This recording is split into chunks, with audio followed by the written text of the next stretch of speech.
I'm Rebecca Charlton, and I'm a professor at Utah State University. I'm here today to talk to you about some issues from academia that impact your writing and the way it will be discussed by critics and often by those in the publishing community. I'd like to thank those of you who decided to watch this webinar, as well as the conference organizers for allowing the topic. I realize that today's political environment has made discussion of outside perspectives a fraught and often controversial issue. But I'm hoping that I can reframe this idea as spiritual in nature and help you to understand why including outside perspectives and cultures in your novel will benefit you as a writer, a business person, and as a child of God. Our objectives today are listed, and they're rather simple. I hope you understand that the concepts in here are too big for the scope of this presentation. I invite you to explore the resources I provide carefully to gain a larger understanding than a 40-minute class could provide. As we talk today, try to put aside any outrage you may harbor and just think about kindness. I really believe that kindness and charity are the keys to proper perspective. Let's start with a little idea on how writing the other can be about serving Christ. Our writing is something we do unto the least of these. We take representations of people and maneuver them through stories to create a moral. There is no good story that doesn't have a moral, because all story needs a theme. Our characters become representatives of people, and so it's easy to correlate how we see and treat our characters with how we see and treat people. Yes, I know we have bad guys and antagonists, and I don't think all people should sing songs and hold hands in your novel, because we don't do that in real life. But even the bad guy, the worst character, is a child of God. So the first question you should always ask yourself is, do we treat others as God would have them treated? The Lord teaches us that all are the same in His eyes. He loves us. When we represent any particular group of people in a negative or flawed light, we're looking on the outward appearance and not seeing the person as God would see them. We can even represent bad guys as having elements that might be good. We also influence the charity of others through our words. Our biases and our prejudices could lessen someone else's willingness to express love to a person or group. The protection against this is simple. Charity can guide our words and erase our potential for harm. The first step in writing with charity is to avoid stereotype. Stereotype is all around us, and even in joke form it stings a little. The hypocrisy apparent in latter-day sinners makes my spine crawl. The idea that I'm condemned to be a hypocrite and seen this way hurts me. It's damaging, even if this graphic is meant to be funny. It hurts because I find this representation in so many TVs and movies. The pedophile from Quantico, the sex-crazed babysitter in Modern Family, the laughably dumb neighbors in the Santa Clarita Diet. Stereotypes are damaging wherever we find them, and they're pervasive. Sadly, LDS literature has even narrower ranges of acceptability than general fiction. The usual LDS hero or heroine is white and would feel at home in a Utah temple. There are some noteworthy attempts to move past this, but I rarely find examples of truly diverse lifestyle, look, or culture in LDS works. Many people roll their eyes at the idea of stereotype being harmful. Oh, it's just a story, I hear. And that may be true, but stories have power. Books have a unique potential to become another person's access to the world. Many marginalized people report interacting with the world mainly through fiction. Your book could teach someone who they might be or what might be expected of them. If you write for children and young adults, be very cognizant of the role your book may play in being someone's friend or mentor. Let me hypothesize on why stereotypes might hurt rather than heal for a brief moment. Please recognize that this is based on an old psychology course and a political science class from 20 years ago. I apologize to every psychologist listening right now. Please see this as more metaphor than scientific fact, but it's a metaphor that seems to work. Many personalities could be separated into one of three categories based on how willing they are to conform to a stereotype. The first category we'll look at on the far right are the rigid rebels. These people are the ones that are always questioning society. They very likely will complain about anything that the mass likes. These are the people who complain about J.K. Rowling's writing in Harry Potter and claim that Stephen King is a hack. Although they may react in rebellion to most portrayals, and seemingly be unharmed by stereotype, a positive stereotype can drive them to the other side. The next on the other side of the spectrum are the comfortable conformers. They're quick to tell you what's always been done and why it's worked for 30 years. They're the bedrock of society. They're very adherent to stereotype, whether it's good or bad stereotype. And then there's the messy middle. This is the rest of us, actually most of us. In a bell curve, this is 68% of the population. We can go either way given the situation and are constantly tugged at by other groups. Stereotype has a lot of power over us as we choose which way to tumble. The trick here is the conformers in the messy middle can be deeply injured by bad stereotypes and deeply aided by positive stereotypes. For example, if the stereotype you're handed is that all people in your group are violent, comfortable conformers will likely be violent. They'll tell everyone that violence is the only route to success. They'll govern by fear. The messy middle will fall into place, though they might complain about it. On the other hand, rigid positive stereotypes carry risk for rigid rebels. One LDS stereotype is that Mormons are always happy with happy families.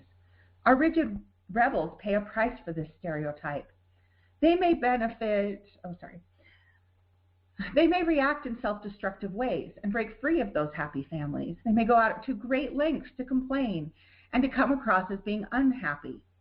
In fact, they would benefit from a diverse world full of positive and negative stereotypes so that rebelling becomes much less simple. Now, these are gross stereotypes in themselves, but I hope it helps you to make sense of how biases and stereotypes have the potential to harm a community once the stereotype is adopted as a truth. Representation in fiction helps us to give people a story to tell about themselves that's positive, empowering, and self-actualizing. It drives people towards self-sufficiency and away from dependency. Representation is important in creating resilient people. You, as a writer, have a great deal of power to create how your readers see the world beyond the page. So take a look at the whole of your storytelling. Which stories do you repeat? Do you have a wide array of persons represented? Think about whether or not you're telling a single story in multiple ways. If so, move beyond what feels right, because it's likely that your bias is driving your storytelling.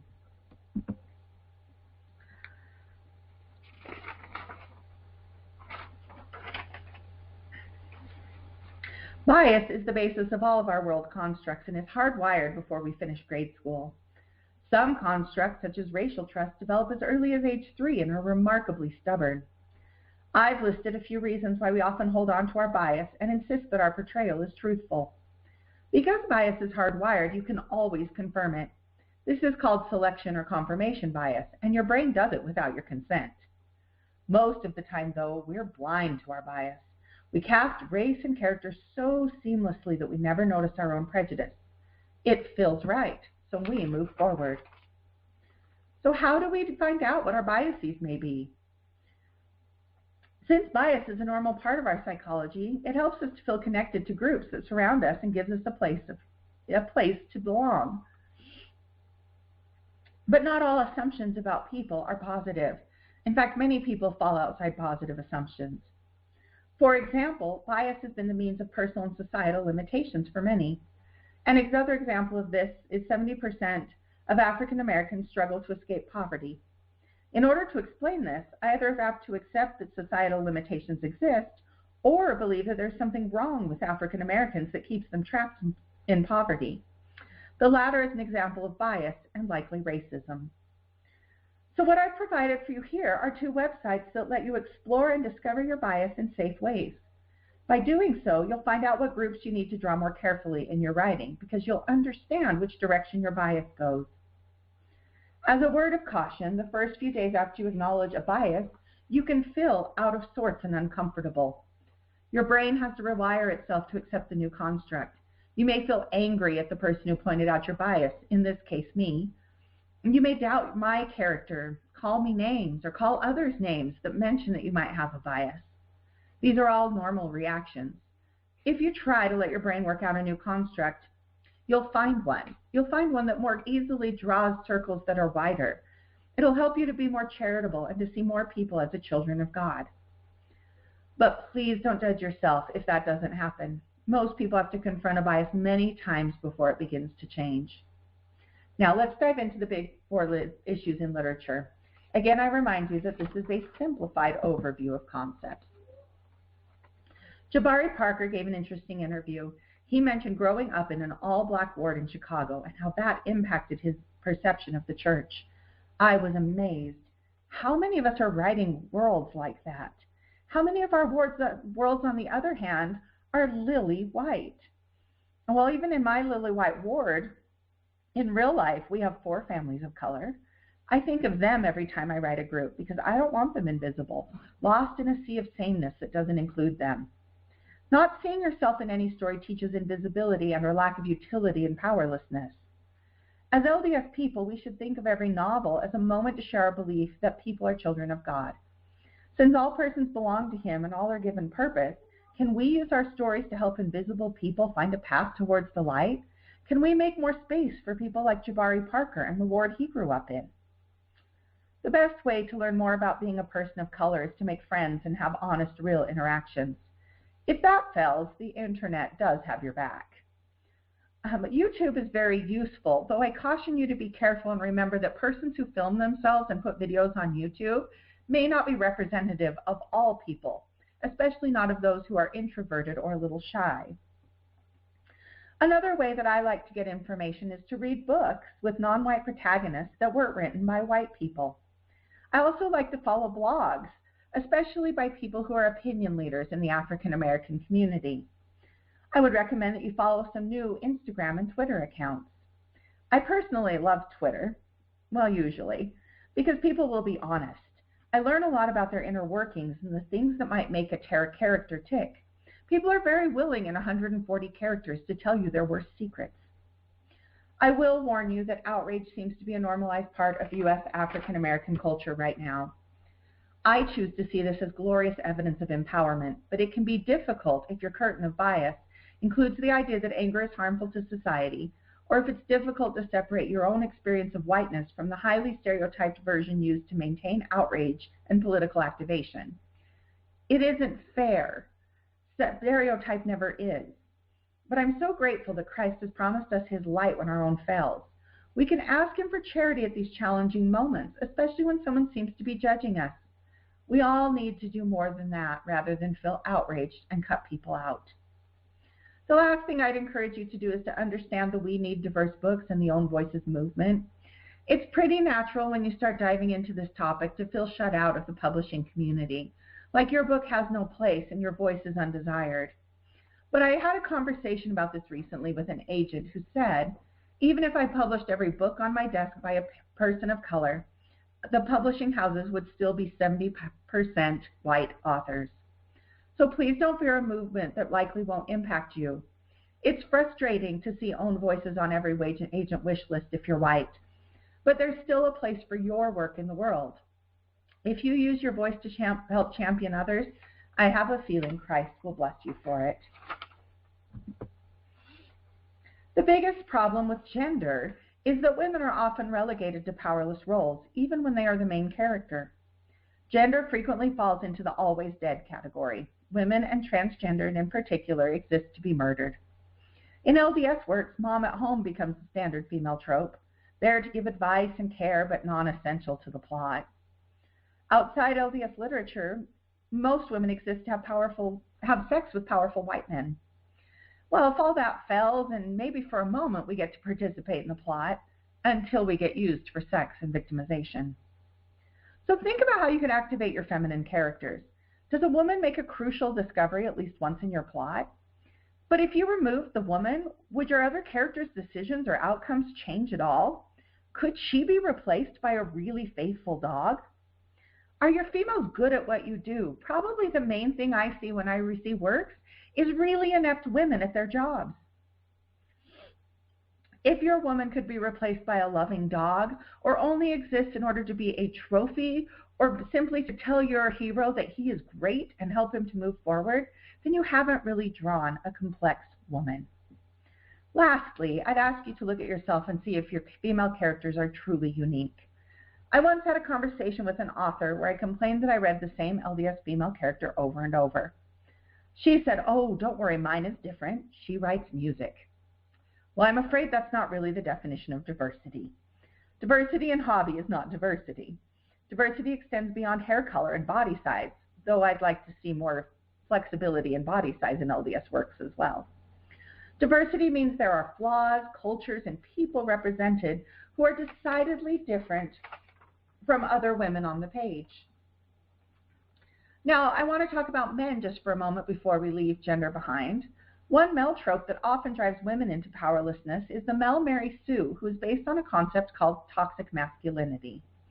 Toxic masculinity is the power drive that makes men at risk for mental illness. It's called toxic because it tends to breed unhealthy relationships. James Bond and most other action heroes are toxic male archetypes. They have a high affinity for violence with low affinity for family and relationships. Men who rank masculinity as a highly desirable trait are more likely to rape, risk-take, and have dysfunctional abusive relationships. However, let me point out that the toxic male doesn't have to be male. Have you considered a way to gender bend one of your characters? Gender bending your characters can create really complex plots. By gender bending, I mean replacing what was considered a male character with someone who is female or transgendered. Take the example of the girl with the dragon tattoo. The book would be a standard alpha male goes ballistic a la Jason Bourne or James Bond, except the author makes the toxic male a woman. Her issues of power differential drive a whole new book. Sometimes changing the gender of your character might be exactly what your story needs. Finally, but definitely not last, another group that's sadly absent in much of LDS literature are persons who fall outside rigid gender norms. Non-gendered persons are rare per research in less gender-rigid countries, but in the U.S., our strict gender boundaries for things like clothing, activity, emotional state, and game preference likely drive a higher rate of persons dissatisfied with their biological sex. Given the proclamation on the family, many LDS writers feel obligated to lecture their readers on social issues in the middle of a plot. But it doesn't do anyone any good to be lectured in book format. Instead, represent non-gendered or transgendered with respect. In fact, this could be a good way to show that strict gender boundaries like we have in the U.S. go far beyond what's outlined in the proclamation on the family. If by chance I haven't offended you yet, this may be the moment. Probably nothing is as messy in LDS literature as the LDS person's relationship with sex. We have enough children among us that we obviously know what it is, and most women and men I know really enjoy it. But our literature is filled with unhealthy attitudes towards human sexuality. We are taught that feelings aren't sins by our prophets, but we behave as though they are. Fearing those feelings of sexuality, moralizing about them, as in she pushed her thoughts aside, or he immediately reminded himself not to feel anything about her, or keeping feelings hidden off the page, reinforces the idea that some feelings are shameful. I worry about hidden sexuality because research says that children who grow up in asexual homes where sex is hidden often engage in more sexual behavior than those who received adequate sex education. When I ask why sex can't be represented healthfully in LDS literature, I'm often told I'm too sensitive to it, even from married men and women with children. I wonder why they're uncomfortable having normal, healthy feelings that I assume would be expressed with their God-given helpmeet. I worry that we fear our own sexual reactions. It's good to like sex, normal. It makes for happy families. Even the prophets have said so. Now, I'm not advocating for erotica to permeate LDS literature, not at all. Sexuality is not erotica. You can acknowledge sexuality without becoming erotic. But what about unhealthy sexuality or sexuality that makes living God's laws challenging? How can we represent that while respecting ourselves and others? Primarily, ask yourself questions that increase empathy. If a person who had the particular problem you represent really existed, what did you just tell them about themselves? Are all porn addicts hopeless losers? Do all women who've had sex before marriage feel ugly and undesirable? Ask yourself, if my son or daughter were in this place, would I want them to feel as I'm showing the character to feel? Would Christ want them to feel this way? Remember, too, that agency is a gift given to men and women. Not all persons repent, and it's okay to show that side. It's okay not to moralize about all these things, but show the consequences of the good and bad. Show the reasons why God might want us to make different choices. You can do all of those things without representing people who make alternative sexual choices as bad people. Because it's a difficult topic, I'd like to invite you to reach out to me to discuss LGBTQ issues in LDS literature, as well as to listen to the many stories on the church and affiliated organization websites. Certainly everything I've said applies. We could do a lot of good for our same-sex attracted brothers and sisters if we heard their stories and made space for them in our literature. Before we leave this section, I'd like to talk one quick moment about rape. Rape myth is the idea that rape is a normal piece of human sexuality. It incorporates the idea that men have a loose control point that justifies rape. It also involves the idea that men have a right to women's bodies and that a woman's body is always a sex object. Most of the time, LDS literature avoids rape, except as a way to motivate righteous men. But even this gives off subtle ideas that women are items to be traded and their bodies exist as pawns in a man's game. Rape is very difficult to write correctly, even if you've experienced one. 1 out of 3 women has been abused, molested, or assaulted in her lifetime. When you write about rape, you guarantee that 1 out of 3 women will be triggered when reading your work. Please do so with thought. Be careful with the experience and make sure that the victim isn't victimized further by your plot. No rape victim caused her own rape, and our recovery isn't only relevant within the context of a hero's struggle against his world. We are strong as survivors, and we need to be represented as such. So think carefully about what you're doing as you present assault. I have worked my whole career with persons who are differently abled. Their lives are remarkable and human, just like yours and mine. That said, we can't ignore or neglect the reality of their challenges. Every person tolerates their limitations differently, but humans all want to be the hero of their own story. Think about the human elements as you write, but also keep the disability available. Again, as a writer, it's best not to kill off all your disabled people or show that they want to die. Also, don't make them all Pollyannas who find rainbows and sunshine in what's a challenging experience. As a final plea from a functional woman with PTSD and depression, please get your mentally ill people off the bathroom floor and out of their house. The vast majority of the differently abled are trying to adult like anyone else. Show them how much incredible lies in attempting normal with an abnormal body or mind.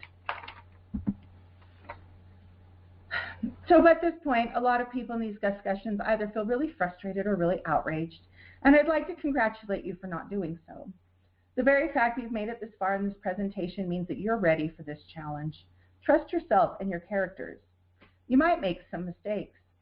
There are people who believe it is always wrong to write outside one's own experience and culture, and especially for white people to do so. But to me, maintaining the ongoing whitewash of stories is more damaging than a white person trying hard and not getting it right. I've read enough books to know that non-white writers, well, they get white culture wrong a lot too.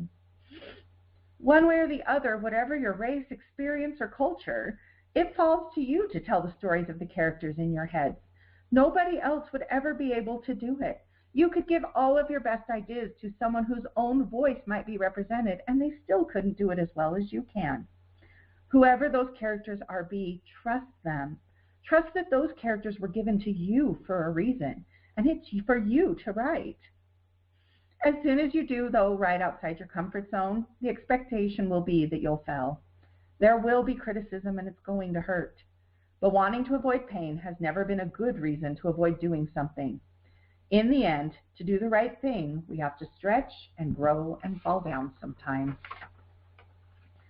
So now that we've discussed the issues, let's talk about how to include more perspectives into your work. First, become aware of the ways that you subtly add your bias into stories. Are all the good people in your head white? Do you naturally see all your drug dealers as Mexican immigrants? Are all your women waiting in a house for a man when you first meet them?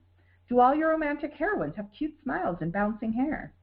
In what ways do the characteristics of your characters determine their physical appearance? Anytime physical appearance links with character, that's almost always bias at play.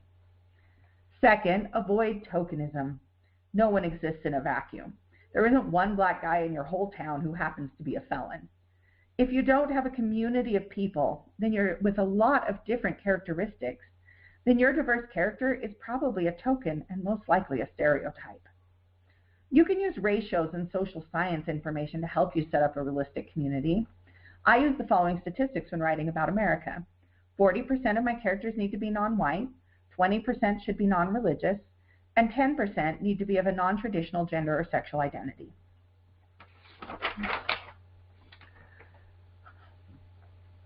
A couple of final thoughts I'd like to leave with you. One of which is that the gatekeepers for the publishing community are often called manuscript editors.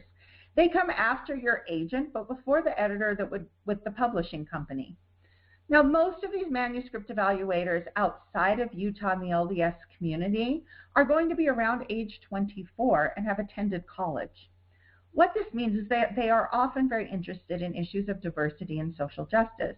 They grew up in a world with a lot of diversity and have diverse friend groups. They've been able to travel more than most people and have a lot of experiences. Your book has to speak to them. So even if I haven't been able to reach you with any of the ideas of charity or right or research or anything along those lines, I hope you'll think about the business elements, that your book has to reach that 24-year-old manuscript evaluator. And if it is not diverse, if it doesn't represent the world that they live in well, if it doesn't match what they're expecting, it's often that you'll get rejected no matter how good it is. And one final thought I'd like to leave with you is this from Daniel Jose Older, who's a well-known writer. He said, if the possibility that these issues are real is a joke to you, then please don't write about them. And what he meant by that is that you owe people the respect they deserve as children of God. Empathy is the core of our storytelling, the driver of reader experience. So how you feel about something will sing in the white space, regardless of your words. If you can't think of a person with alternative perspective without anger or ridicule, then it's a group you can't write with empathy. And the kindness you offer that group is to leave them be. Thank you so much for your time this afternoon. In closing, I've tried to choose some resources to get you thinking. This is not necessarily a complete list of not necessarily a complete bibliography. In fact, it's far from it. Almost all of these sources link you to further readings and books on the subject should you decide to explore these issues in more depth. You're welcome to contact me on Facebook or via email. I'm happy to answer any questions and to hear your feedback, and I'd love to know some things that you're thinking about including as far as alternative perspective in your next work. Thank you so much for attending today.